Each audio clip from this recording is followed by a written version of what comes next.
The effect of the inherited personality trait of high sensitivity on love is not a purely scientific interest of mine. I have lived it, and it has taught me whether I wanted to learn or not.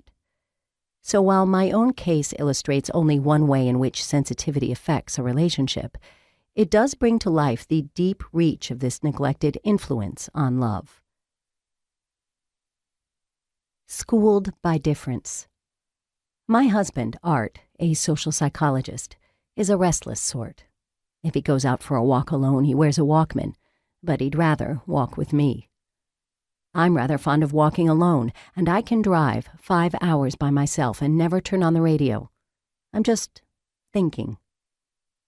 Art is great when under pressure. There's no one I'd rather have in a crisis. He walks in and handles it all. But he can also enter the same room 100 times and not notice that turning off the fluorescent lights and straightening the rug would make it nicer. Sensing the subtle ways to improve a situation comes naturally to me. When we go to a conference, he's out there socializing from breakfast until 2 in the morning, going from group to group. I go to the sessions, maybe join him at dinner or for a party, but mostly I'm in my room, outdoors walking or having a long conversation with some other loner. To Art, every action is spiritual. Everyday life is sacred. I'm always wanting to withdraw, feeling torn between outer demands and the rich, spiritually tantalizing world I only find when I turn within. I tease him about the time he asked me where I got that beautiful new print in the kitchen, the one that had been hanging there for a year and a half. But he doesn't tease me about much of anything. I would take it too hard. We both can work 16 hours straight if we have to. I hate it. He's okay with it. When I go to rest, I'm wide awake, too overstimulated to sleep. He gets into bed beside me, and in half a minute, he's slumbering like a grizzly in winter. Art does not dream as often as I do. His dreams are happy, or they are about organizing things.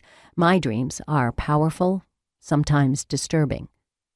So, for years, we both thought of me as strangely intense, him as not very in touch. But of course, I thought about all that more intensely, too. I vacillated between seeing myself as sick and him a miracle of mental health, and me as a genius cramped by a husband who was frustratingly shallow and unconscious. Of the two viewpoints, I actually preferred seeing myself as the problem.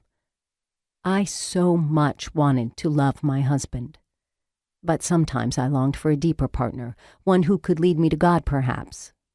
Meanwhile, Art might have enjoyed a more spontaneous, outgoing mate, one who would talk more, take more pleasure in life.